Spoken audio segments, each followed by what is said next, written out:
안녕하세요. 이은지입니다. 네, 오늘은 와세다 대학 와세다 캠퍼스에 와 있는데요. 보이시나요? 짜잔. 그냥 뭐 대충 보여드렸는데 제가 다녔던 학교입니다. 여기는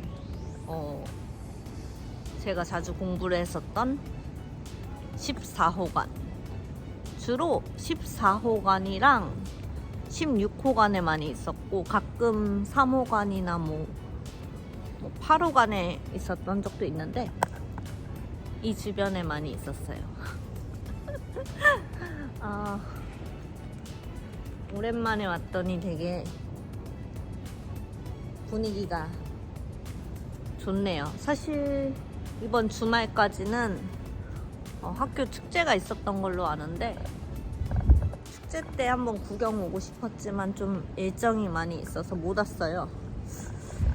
그래도 뭐 기왕이면은 와서 동영상도 찍어보고 하면 좋을 것 같아서.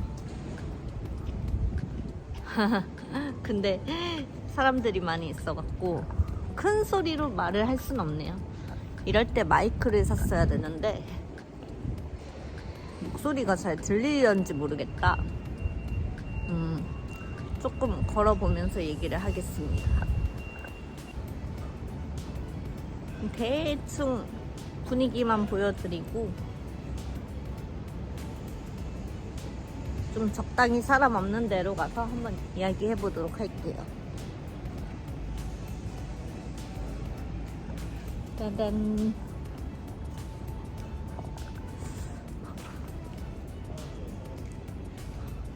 여기는 뭐 일본 도쿄의 니시와세다라는 지역이 위치해 있는데, 역으로 말하자면 와세다라는 역이 제일 가까워요. 보통은 다카다노바바라는 역에서 오는 친구들도 많이 있는데, 사실 와세다 대학을 다녀본 적 없는 분들은 와세다라는 역이 있는 거를 잘 몰라요. 보통 다카다노바바에 있는 걸로 많이들 알죠. 근데 실제로는 와세다라는 역이 제일 가깝습니다.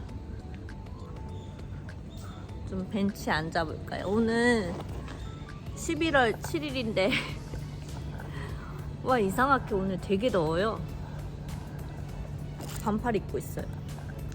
제가 이 와세다 대학이라는 대학에 2015년에 입학을 했는데, 그때가 딱 만으로 치면은 30살이 되던 해였습니다. 보통은 뭐 다들 대학도 졸업하고 대학원 가신 분들도 보통은 졸업할 정도의 그런 시기인데, 그때부터 저는 대학을 다녔고, 거의 주변의 친구들은 뭐 저는 85년생이지만 96년생이 제일 많았고, 재수를 하거나 했으면 뭐 95년생, 94년생 친구들도 있었는데, 또 빠른 생일이면 97년생도 있었고, 그런 친구들이랑 친구 먹으면서 생활을 했어요. 약간 일본은 그래도 좋은 게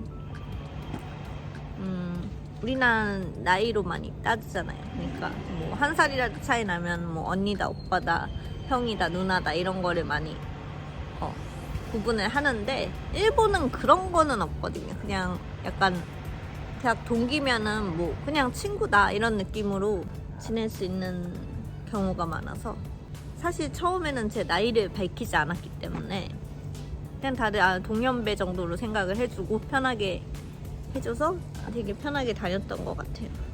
만약에 기회가 되면은 어떻게 수험 공부를 했고, 일본에 올 때 어떻게 일본어를 공부했고, 그런 거는 따로 찍을 예정인데, 제가 처음에 그 와세다 대학 수험을 쳤을 때 점수도 제출하지만 대학에 와서 직접 보는, 대학 자체에 독자 시험이라고 해서 보는 시험이 있거든요.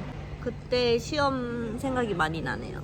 그 독자 시험으로 어떤 걸 봤었냐면은, 저는 학부를 2개 봤었는데 그거를 합쳐서 뭐 영어 시험도 있었고 일본어 시험도 있었고 소논문 시험도 있었어요. 근데 뭐 제일 기억에 남는 건 사실 영어 시험은 그렇게까지 기억에 남는 게 없고 영어를 잘 못하기 때문에 그 소논문 B라는 시험이 많이 기억이 나는데, 보통 외국인들이 그 독자 시험을 볼 때는 귀국 자녀들, 그러니까 외국에서 살다 온 일본 친구들이랑 같은 날에 시험을 같이 봐요. 그래서 시험 보는 그 문제지도 똑같거든요.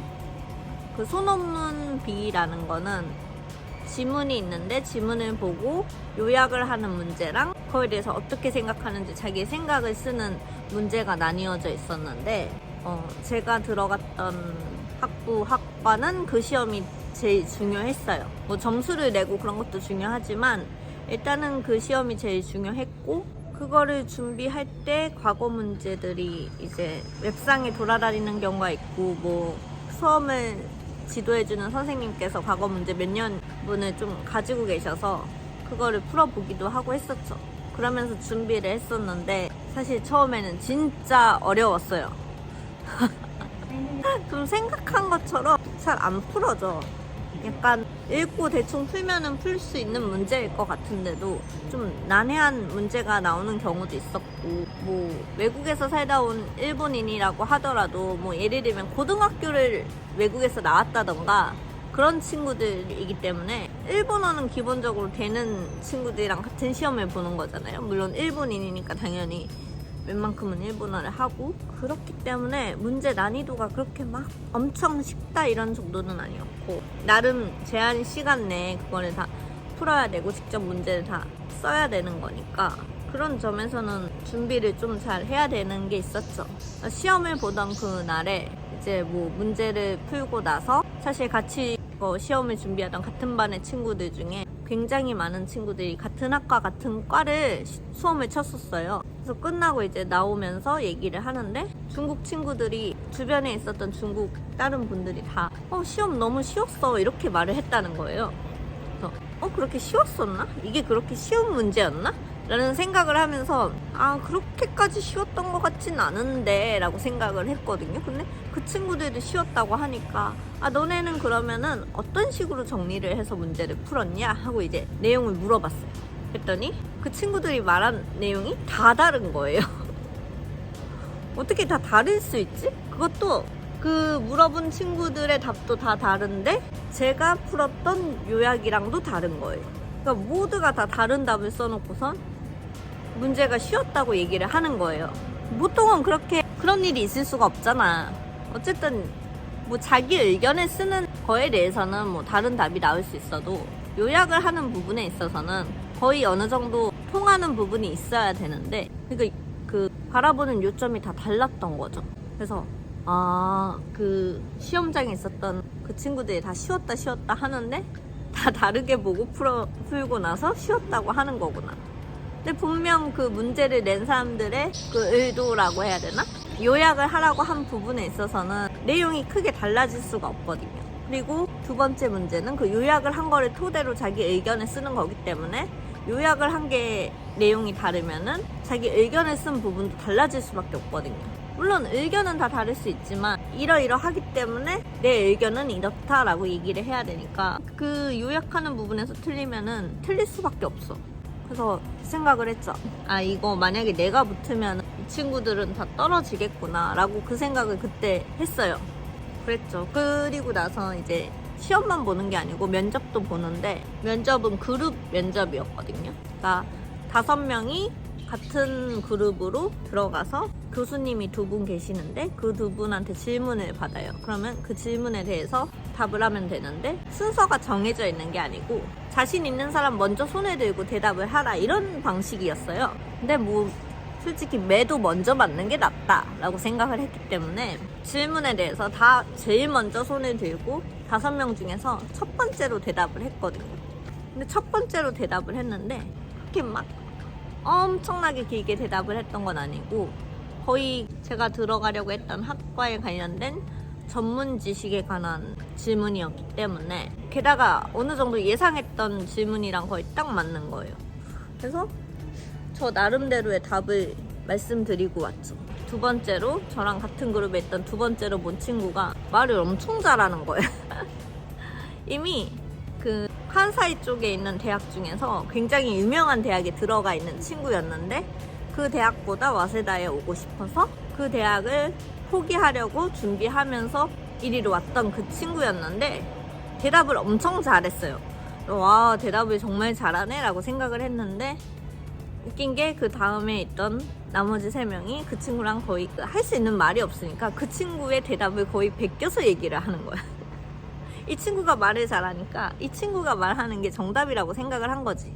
그래서 다 똑같은 얘기를 했어. 결국은 저 말고 그 그룹에서 나머지 4명은 다 떨어졌어요.